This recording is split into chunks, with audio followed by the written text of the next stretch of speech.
Satu, dua. Shalom, selamat pagi Ibu Bapak dan Saudara yang dikasihi Tuhan Yesus Kristus. Kita berjumpa lagi di pagi yang indah ini dengan renungan Mana Rema. Kita mulai di dalam doa. Terima kasih Tuhan atas segala kebaikan-Mu dalam hidup kami, dan kami bersyukur bahwa Tuhan masih memelihara kami dan memberikan hari yang baru dan anugerah yang senantiasa baru untuk kami. Dan Tuhan, berfirmanlah kepada kami sebagai pengantar kami di dalam segala aktivitas kami untuk sepanjang hari ini. Di dalam nama Tuhan Yesus kami berdoa bersyukur. Amin. Shalom Ibu Bapak dan Saudara yang dikasihi Tuhan Yesus Kristus. Di pagi yang indah ini kita akan belajar satu topik, yaitu tentang berjaga-jagalah terhadap ragi orang Farisi. Ibu Bapak dan Saudara dikasihi Tuhan Yesus Kristus. Kita buka di dalam Injil Matius pasal 16 ayat 5 dan 6. Demikian firman Tuhan. Pada waktu murid-murid Yesus menyeberang danau, mereka lupa membawa roti. Yesus berkata kepada mereka, berjaga-jagalah dan waspadalah terhadap ragi orang Farisi dan Saduki. Ibu Bapak dan Saudara yang dikasihi Tuhan Yesus Kristus, Tuhan senantiasa memberikan awasan kepada murid-muridnya dan juga kepada kita semua. Memang fungsi daripada firman Tuhan itu adalah menegur. Firman Tuhan juga memberikan perhatian atau awasan.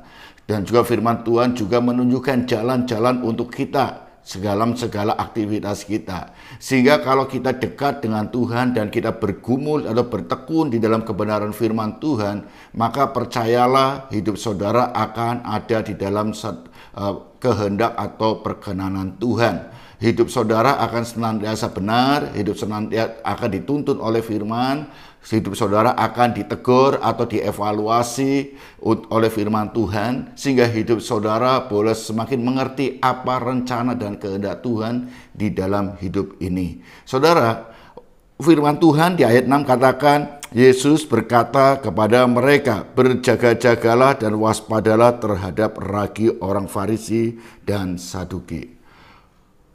Tuhan memberikan awasan, memberikan peringatan kepada kita, perhatian untuk kita semua untuk berjaga-jaga terhadap ragi orang Farisi.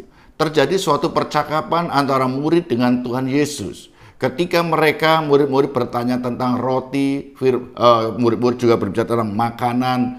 Kita tahu bahwa makanan mereka adalah roti, tetapi Tuhan Yesus memberikan suatu perumpamaan yang berbeda kepada mereka. Konteksnya bukan roti lagi, tetapi memang di dalam konteks pembicaraan kata ragi. Nah, Tuhan memberikan peringatan, hati-hati atau berjaga-jagalah terhadap ragi orang Farisi dan orang Saduki. Kalau kita lihat fungsi daripada ragi, memang di dalam pembuatan roti, ragi sangat dibutuhkan untuk mengembangkan roti. Nah, ragi itu akan merangsang bertumbuhnya bakteri yang berguna untuk pengembangan roti. Demikian juga kalau kita membuat tempe juga ada raginya juga. Nah, saudara dikasih Tuhan Yesus Kristus, ragi sangat dibutuhkan di dalam adonan-adonan pembuatan makanan. Tetapi Tuhan juga memberikan di dalam konteks ragi, Tuhan memperingatkan kepada murid-muridnya, hati-hati terhadap orang Farisi, terhadap ragi orang Farisi dan orang Saduki. Ragi itu berbicara tentang ajaran. Kalau kita melihat ketika Tuhan memberi peringatan ragi orang Farisi, maka kita perlu hati-hati terhadap ajaran orang Farisi. Dan juga kita juga perlu hati-hati terhadap ajaran orang Saduki. Kalau kita melihat ayat yang ke-12 dikatakan demikian. Kenapa ragi itu berbicara tentang ajaran? Di dalam ayat 12 dikatakan ketika itu barulah mereka mengerti bahwa bukan maksudnya supaya mereka waspada terhadap ragi roti, melainkan terhadap ajaran orang Farisi dan Saduki. Ibu Bapak dan Saudara dikasihi Tuhan Yesus Kristus. Jadi yang dimaksud dengan ragi roti orang Farisi dan Saduki itulah adalah ajaran. Murid-murid diberikan awasan, diberikan peringatan untuk senantiasa berjaga-jaga terhadap ajaran mereka. Ajaran orang Farisi, kalau kita melihat dan kita mempelajari ajaran orang Farisi, mereka memegang teguh terhadap ajaran dan melakukan ajaran Taurat itu dengan sebenar-benarnya. Nah, saudara, ajaran Taurat itu kalau kita melihat harus kita membedakan antara dua, yaitu firman Tuhan, dan yang kedua adalah tradisi-tradisi ataupun yang disebut dengan kumpulan-kumpulan tradisi, budaya, dan aturan-aturan yang tidak tertulis yang hanya berlaku di kalangan masyarakat. Nah, ketika berlaku di kalangan masyarakat, itulah yang dibuat oleh manusia. Orang Farisi tidak dapat membedakan mana firman dan mana yang buatan manusia. Firman Tuhan adalah firman yang diberikan oleh Tuhan sendiri. Sedangkan tradisi budaya adalah dibuat oleh manusia. Memang tujuannya baik tradisi budaya itu diberlakukan. Karena apa? Tradisi itu berbicara adalah untuk menjaga, untuk saling menghormati, untuk saling mengasihi satu dengan yang lain. Dengan adanya tradisi, adanya budaya, adanya etika, adanya di dalam setiap keluarga masyarakat, maka harga menghargai satu dengan yang lain, hormat menghormati satu dengan yang lain akan senantiasa terjaga. Nah, oleh karena itu, orang Farisi memegang teguh dua hal ini, baik firman Tuhan dan tradisi-tradisi itu levelnya, statusnya, posisinya adalah sama. Nah, saudara, ajaran orang Farisi di samping itu dia tradisi dan juga berbicara firman Tuhan itu sama kualitasnya, dan juga mereka juga menganggap semua orang telah jatuh di dalam dosa dan semua orang adalah orang yang sudah berdosa. Mereka merasa orang yang paling hebat karena dengan melakukan tradisi dan Taurat itu dengan sebenar-benarnya, mereka percaya masuk surga. Saudara yang dikasihi Tuhan Yesus Kristus, orang Saduki juga demikian. Berbeda dengan orang Farisi, orang Saduki lebih berbicara keterbukaan. Dia tidak berbicara tentang, dia bisa membedakan mana tradisi dan mana yang firman Tuhan. Orang Saduki hanya berpegang teguh kepada firman Tuhan yang tertulis, yang difirmankan oleh Allah lewat Musa. Tetapi tradisi-tradisi tidak dipegang teguh. Tetapi orang Saduki dia lebih terbuka pemikirannya dan dia lebih liberal dalam cara berpikirnya. Segala sesuatu yang merugikan mereka, segala sesuatu yang membuat mereka ini menderita, mereka buang. Karena bagi mereka hidup di dunia hanya satu kali. Oleh karena itulah ketika mereka berbicara hidup satu kali, maka mereka akan menikmatinya semuanya. Sehingga kehidupan hedonis sangat kental di dalam kehidupan mereka. Firman akan dipilah mana yang rasional dan mana yang tidak rasional. Segala sesuatu mereka melakukan Taurat tetapi dengan hanya sesuatu yang mereka anggap penting dan mereka lakukan. Mereka berpikir hidup di dunia hanya sekali. Oleh sebab itulah ketika mereka berpikir hidup di dunia yang sekali, mereka akan menikmatinya.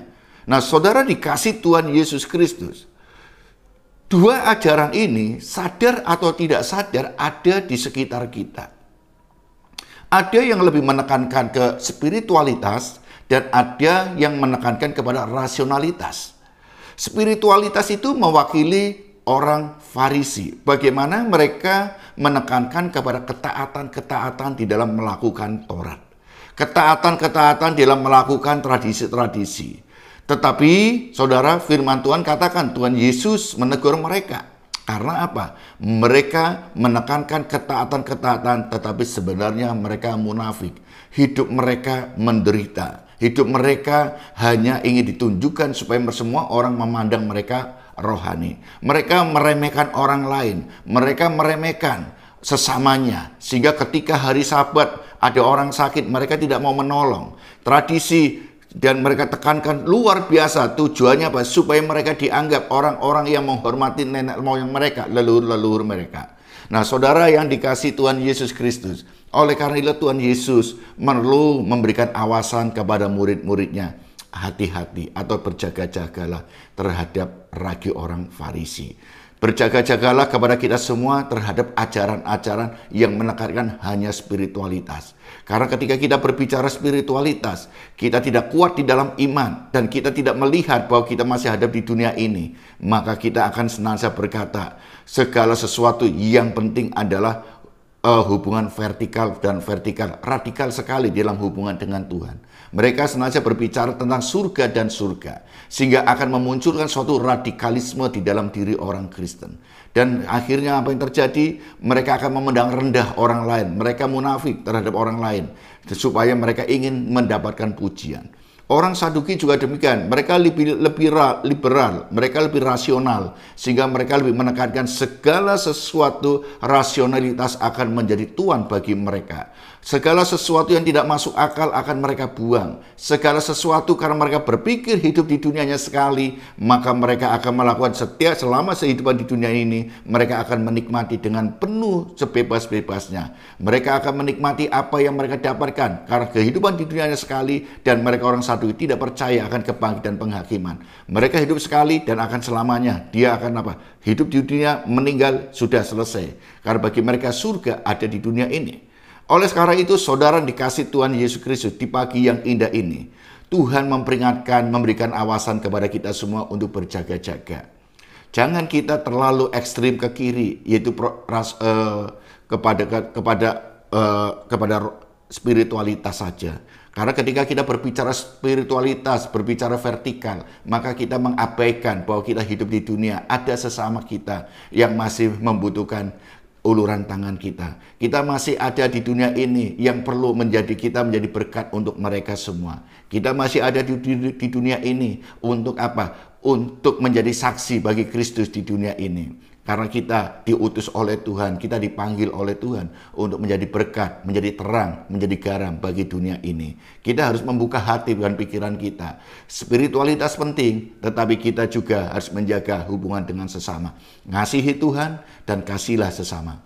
Dan kita juga perlu waspada dengan orang Saduki. Rasionalitas itu memang penting. Karena kita sebagai manusia yang punya rasio. Tetapi kita jangan menjadi segala-galanya. Karena iman juga berbicara bukan sesuatu yang masuk akal. Kita percaya kepada Tuhan bukan karena kita melihat, tapi kita percaya kepada Tuhan.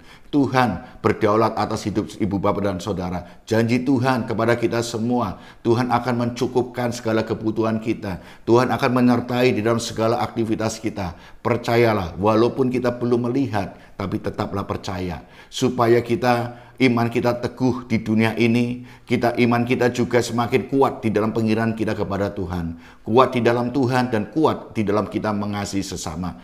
Inilah yang menjadi awasan kita di pagi hari ini sebagai perenungan kita di dalam melakukan segala aktivitas kita sepanjang hari ini. Hati-hati atau berjaga-jagalah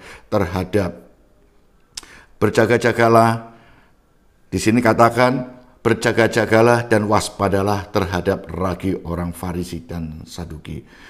Waspadalah, berjaga-jagalah untuk kita senantiasa jangan terlalu menekankan spiritualitas ataupun kita lebih mementingkan dunia ini. Tetapi mari kita keseimbangan, mengasihi Tuhan dan mengasihi sesama. Itulah hukum kasih yang Tuhan Yesus ajarkan kepada kita semua. Beraktivitaslah sepanjang hari ini dengan tetap mengasihi Tuhan dan mengasihi Tuhan. Karena itulah perintah Tuhan untuk kita semua. Menjadi berkat, menjadi saksi, menjadi terang, dan menjadi garam bagi dunia ini. Amin firman Tuhan. Mari kita berdoa. Terima kasih Tuhan atas segala kasih setiamu dalam hidup kami. Dan kami telah belajar kebenaran firman Tuhan sebagai pengantar kami melakukan sepanjang aktivitas kami sepanjang hari ini.